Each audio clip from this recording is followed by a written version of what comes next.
सभी भाइयों को जय हिंद। मैं उम्मीद करता हूँ आप लोग स्वस्थ होंगे, अच्छे होंगे, आप लोग की पढ़ाई अच्छी चल रही होगी। मैं अपने यूट्यूब चैनल शैक्षिक पाठशाला में आप लोग का स्वागत करता हूँ। आज हम देखेंगे हिंदी का प्रैक्टिस सेट नंबर 8 जो आया है 14/11/2021 यानी 21 नवंबर में 2021 में नवंबर दिनांक 14। ठीक है, शिफ्ट कौन सी है? सेकंड। तो पहला क्वेश्चन देखते हैं। 2019 का हिंदी साहित्य अकादमी पुरस्कार इनमें से किसको दिया गया था? ऑप्शन ए पत्थर फेंक रहा हूँ, चंद्रकांता देवतले, रेहन पर रघु काशीनाथ सिंह, संयम ज्ञानेंद्रपति। चौथा विकल्प हमारा सही होगा, छीलते हुए अपने को नंदकिशोर नवल। ठीक है, ये हिंदी साहित्य पुरस्कार इनको 2019 में दिया गया था। 2025 का हिंदी साहित्य पुरस्कार है क्या है? 2025 का हिंदी साहित्य युवा अकादमी पुरस्कार जो गया है वो गया है पार्वती तिर्की को फिर उगना के लिए। ठीक है, उनका कविता संग्रह पार्वती तिर्की फिर उगना। ठीक है, और चलिए क्वेश्चन नंबर 2 देखते हैं। मीराबाई के पद पर राजस्थानी भाषा की किस बोली में लिखे गए हैं? मालवी में, जयपुरी, मेवाती में, मारवाड़ी में। तो विकल्प इसका 4 से हो जाएगा, मारवाड़ी में। मीराबाई जो है कि कृष्ण भक्ति शाखा कवित्री थी। इन्होंने मारवाड़ी काव्य में रचना की। इनका जन्म 16वीं शताब्दी राजस्थान की कुड़की में हुआ था। ठीक, इनके गुरु मीराबाई के गुरु जो थे संत रैदास थे। ठीक है, क्वेश्चन नंबर देखते हैं 3। रामचंद्र शुक्ल ने हिंदी साहित्य का प्रथम महाकाव्य इनमें से रामचंद्र शुक्ल ने हिंदी साहित्य का प्रथम महाकाव्य इनमें से किसे माना? पृथ्वीराज विजय, पृथ्वीराज रासो, रामचरितमानस, विशलदेव रासो। विकल्प इसका 2 से हो जाएगा, पृथ्वीराज रासो को माना। ठीक, जो रामचंद्र शुक्ल ने पृथ्वीराज रासो को क्या माना था? हिंदी साहित्य का प्रथम महाकाव्य माना था। इसकी रचना जो है कि पृथ्वीराज रासो की चंद्र बरदाई ने किए थे। रामचरितमानस की रचना तुलसीदास ने किया, तुलसीदास जी ने किए थे। और जो आपका विशलदेव कहाँ गया? विशलदेव रासो है, इसकी रचना नरपति नाला ने किया था। अब पृथ्वीराज विजय जो है इसकी रचना जयानक ने की थी। ठीक, क्वेश्चन नंबर 4 देखते हैं। कवि का स्त्रीलिंग इनमें से क्या होगा? कवियाइन भी नहीं गलत है, कवियानी भी गलत है, कवि इत्री भी गलत है, कवित्री सही होगा। ठीक है, कवित्री सही है, विकल्प 4 इसका सही है। क्वेश्चन नंबर 5 देखते हैं। खड़ी बोली या कौरवी का उद्गम, खड़ी बोली या कौरवी का उद्भव शोरसैनी या भ्रंश के निम्नलिखित में से किस रूप में हुआ है? उत्तरी रूप में, दक्षिण रूप में, मध्योत्तरी रूप में, इनमें से कोई नहीं। यानी खड़ी बोली या कौरवी का उद्भव शोरसैनी अभ्रंश किस में होते? पश्चिमी इसमें दिया है कि नहीं? नहीं दिया। अच्छा, उद्भव शोरसैनी अभ्रंश किस में से हुआ है? खड़ी बोली का। तो विकल्प इसका हमारा 1 से हो जाएगा, खड़ी बोली या कौरवी का उद्भव शोरसैनी अभ्रंश के निम्नलिखित किससे हुआ है? उत्तरी रूप से हुआ है। ठीक है, तो शोरसैनी अभ्रंश उत्तरी रूप की कौरवी या खड़ी बोली का उद्भव माना जाता है। ठीक, क्वेश्चन नंबर हम 6 देखते हैं। निम्न में से कौन शब्द स्पर्शबोधक है? अपस्पर्शबोधक तो कोमल होगा, विकल्प इसका 2 सही हो जाएगा। कोमल हो गया आपका स्पर्श में, मखमली हो गया, मुलायम हो गया, चिकना हो गया, खुरदरा। ठीक, स्पर्शबोधक है। क्वेश्चन नंबर हम 7 देखते हैं। मैं नीर भरी दुख की बदली, यह काव्य भक्ति किनकी है? गजानन माधव मुक्तिबोध का, सुमित्रानंद पंत का, महादेवी वर्मा का। चौथा सूर्यकांत त्रिपाठी निराला का। विकल्प 7 का 3 से हो जाएगा, महादेवी वर्मा का। ठीक है, महादेवी वर्मा छायावती की कवित्री थी। इन्हीं कविताओं रहस्यात्मकता पाई जाती है, मतलब इनकी कविताओं में रहस्य पाया जाता है। मैं नीर भरी दुख की बदली कविता महादेवी वर्मा जी की। ठीक, क्वेश्चन नंबर देखते हैं 8। इनमें से किस विद्वान ने अभ्रंश के लिए पुरानी हिंदी शब्द का प्रयोग किया था? चलिए, विकल्प ए है रामकुमार राव, विकल्प 2 है धीरेन्द्र वर्मा, विकल्प 3 है हजारी प्रसाद द्विवेदी, विकल्प 4 है चंद्रधर शर्मा गुलेरी। तो 8 का विकल्प 4 से हो जाएगा, चंद्रधर शर्मा गुलेरी। ठीक है, चंद्रधर शर्मा गुलेरी ने अभ्रंश को पुरानी हिंदी शब्द माना था। ठीक, क्वेश्चन नंबर 9 देखते हैं। स्पर्शजन्य बीमारी के लिए इनमें से उपयुक्त शब्द कौन सा है? स्पर्शजन्य बीमारी के लिए संक्रमित, संक्रमणी, संक्रांति, संक्रामक। विकल्प 4 हो जाएगा, संक्रामक। ठीक है, क्वेश्चन नंबर 10 देखते हैं। किस वाक्य में क्रियाएं सदैव एक वचन पुल्लिंग तथा अन्य पुरुष में होते हैं? किस वाक्य में क्रियाएं सदैव एक वचन पुल्लिंग तथा अन्य पुरुष में होती हैं? कर्मवाच्य में, कृतवाच्य में, भाववाच्य में, सभी में। 10वां का विकल्प 3 से हो जाएगा, भाववाच्य में क्रियाएं सदैव एक वचन पुल्लिंग तथा अन्य पुरुष में होती हैं, भाववाच्य में। ठीक है, क्वेश्चन नंबर हम देखते हैं 11। त्रिलोचन में इनमें से कौन सा समास है? तो त्रिलोचन में बहुब्री समास है। बहुब्री समास में कोई पद प्रधान नहीं होता, समस्त पद तीसरा अर्थ प्रकट करता है। त्रिलोचन का अर्थ है तीन नेत्र अर्थात शिव। ठीक है, तो त्रिलोचन में बहुब्री समास है। क्वेश्चन नंबर 12 देखते हैं। इनमें से किसे उज्ज्वल रस या मधुर भी कहा जाता है? तो उज्ज्वल या मधुर जो है कि भक्ति रस को कहा जाएगा। इनमें से किसे उज्ज्वल रस या मधुर रस भी कहा जाता है?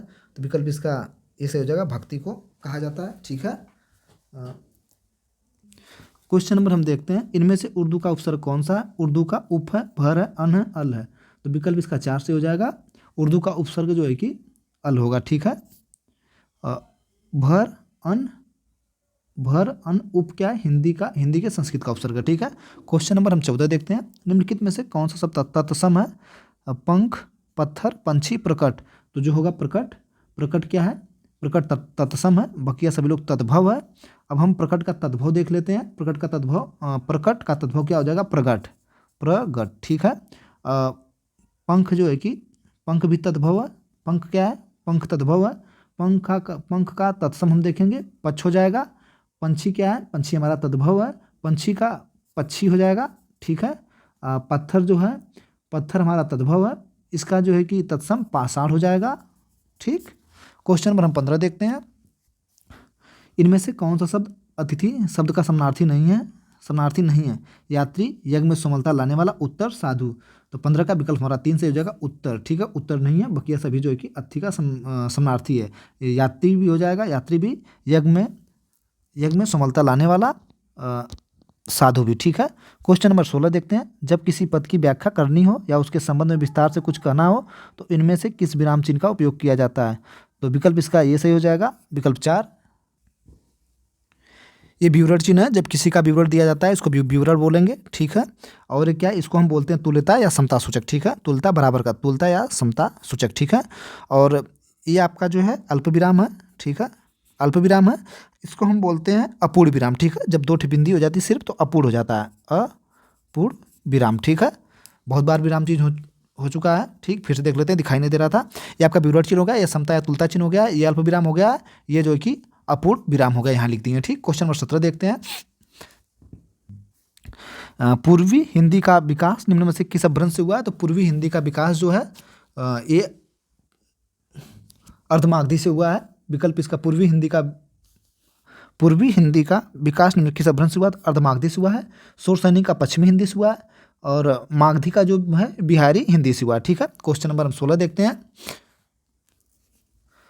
कोहली द्वारा शतक लगाया गया इस वाक्य का कृतवाच्य में रूपांतरित क्या होगा? कोहली शतक लगाया, कोहली ने शतक लगाया, कोहली ने शतक मारा। तो विकल्प इसका 2 से हो जाएगा 18 का, कोहली ने शतक मारा। ठीक है।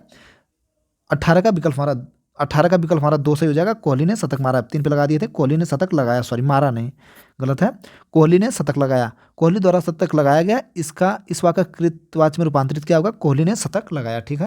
विकल्प इसका 2 से सही हो जाएगा, कोहली ने शतक लगाया। कोहली द्वारा शतक लगाया गया, कृतवाची में परिवर्तित, कोहली ने शतक लगाया। ठीक है। क्वेश्चन नंबर 19 देखते हैं, इनमें से किस शब्द की शुद्ध वर्तनी शुद्ध? उज्ज्वल, ठीक, उज्ज्वल, उज्ज्वल, उज्ज्वल। तो विकल्प इसका उज्ज्वल का शुद्ध वर्तनी विकल्प हमारा 2 सही हो जाएगा। ठीक है। उज्ज्वल सही लिखा है, आप लोग भी देख लीजिए।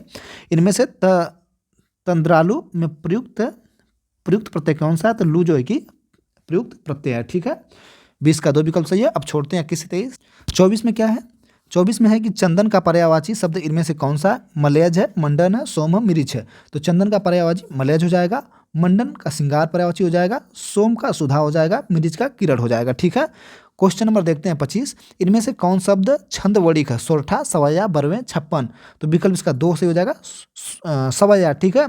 सवैया वर्णिक छंद है, इसमें 23 वर्ड होते हैं, इसमें 7 मगर और अंत में 2 गुरु यानी 55 होते हैं। मगर जो है कि 551 होता है, 511 होता है।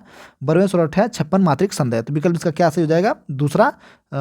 इनमें से कौन सा छंद वर्णिक है? सवैया जो है कि छंद वर्णिक है। क्वेश्चन नंबर 26 देखते हैं, अस्पर्श वर्णों की संख्या कितनी होती है? तो अस्पर्श वर्णों की संख्या 25 होती है। क्वेश्चन नंबर हम देखते हैं 27, इनमें से कौन शब्द असीम आमिष का विलोम है? आमिष, आमिष का निरामिष हो जाएगा, विकल्प 2 से हो जाएगा, आमिष का निरामिष। ठीक है। क्वेश्चन नंबर 28 देखते हैं, साधारणीकरण की व्याख्या में मधुमती की भूमिका की परिकल्पना किस विद्वान ने की है? भागीरथ मिश्र ने की है, श्याम सुंदर दास ने की है, रामचंद्र शुक्ल ने की है, राममूर्ति त्रिपाठी ने की है। 28 का विकल्प हमारा 2 सही हो जाएगा, क्या? श्याम सुंदर दास ने किया है। साधारणीकरण की व्याख्या मधुमती की भूमिका में परिकल्पना श्याम सुंदर दास ने की है। ठीक है। अब क्वेश्चन नंबर हम देखते हैं 29, इनमें से किसे कवियों में राजकुमार के रूप में जाना जाता है? जगनीक को, जयदेव को, अमीर खुसरो को, विद्यापति के। विकल्प 3 से हो जाएगा, अमीर खुसरो को। अमीर खुसरो कवियों के राजकुमार में जाना जाता है। इन्होंने पहेलियों के 2 सुखने व शायरी की रचना की है। ठीक। क्वेश्चन नंबर 30 देखते हैं, वह रोज देर से उठता है। इस वाक्य में काल का उदाहरण क्या, वह रोज देर से उठता है, यानी सामान्य वर्तमान काल है। विकल्प इसका 3 से हो जाएगा सामान्य वर्तमान काल। जिन वाक्यों के अंत में ता है, ते है, ती है शब्द आते हैं सामान्य वर्तमान काल होते हैं। क्वेश्चन नंबर 11 देखते हैं, 31 देखते हैं, इनमें से किस वाक्य में अकर्मक क्रिया है। श्याम सोता है, ये चीज़ तुम्हारा जी ललचाती है, वह अपना सिर खुजाता है, मैं पुस्तक पढ़ता हूँ। 31 का विकल्प हमारा 1 से हो जाएगा। जिस क्रिया में फल का प्रभाव करता पड़ता है उसे अकर्मक क्रिया कहते हैं। जिस क्रिया में फल का प्रभाव करता पड़ता है उसे अकर्मक क्रिया कहते हैं, जैसे रोना, सोना, हंसना। ठीक है, तो श्याम सोता है विकल्प से हो जाएगा। 24-32 देखते हैं, अब तब करना मुहावरे क्या अर्थ है, शीघ्र मदद करना, बहाना बनाना, परेशान करना। विकल्प इसका 2 से हो जाएगा। अब तब करने मुहावरे का अर्थ है बहाना बनाना। ठीक है, क्वेश्चन नंबर हम 33 देखते हैं, खुदा बख्श पुस्तकालय कहाँ स्थित है। तो खुदा बख्श जो है बहुत बड़ा पुस्तकालय है, 1981 में इसकी स्थापना हुई थी, ये पटना में है। ठीक है, विकल्प इसका 3 से हो जाएगा। भारत का प्रसिद्ध पुस्तकालय है, ठीक, खुदा बख्श। क्वेश्चन नंबर 34 देखते हैं, जिस क्रिया का फल कर्ता पर न पढ़ के कर्म पड़ता है उसे कौन सी क्रिया कहते हैं, उसे सकर्मक क्रिया कहते हैं। ठीक है, विकल्प इसका 2 से हो जाएगा। और क्वेश्चन नंबर देखते हैं, विकल्प इसका 1 से हो जाएगा, सकर्मक क्रिया। जिस क्रिया का फल कर्ता अपना पढ़ के कर्म पड़ता है उसे कौन सी क्रिया कहते हैं, सकर्मक क्रिया कहते हैं। ठीक, क्वेश्चन नंबर 35 देखते हैं, इनमें विधेय विशेषण का उदाहरण कौन सा, मेरा लड़का आलसी है, मेरा घोड़ा काला है, बैरागियों का यह संसार मिथ्या, काला, आलसी होता है। विकल्प 4 से हो जाएगा, उपयुक्त सभी। ठीक है, वे विशेषण विशेष के बाद प्रयुक्त होते हैं जिन्हें विधेय विशेषण कहते हैं। ठीक है, या आम मीठा, या लड़का आलसी है, या काला घोड़ा। ठीक, 36 देखते हैं, माधुर्य गुण में किस तरह के वर्ण होते हैं, उसमें वर्ण वाले हैं, र, ल आदि कोमल वर्ण। माधुर्य, विकल्प 2 से हो जाएगा, र और ल वाले वर्ण माधुर्य वर्ण। इनमें से किस तरह के माधुर्य गुण में किस तरह के वर्ण रहते हैं, तो र और ल आदि कोमल वर्ण होते हैं। ठीक है, क्वेश्चन नंबर 36 का विकल्प 2 सही है।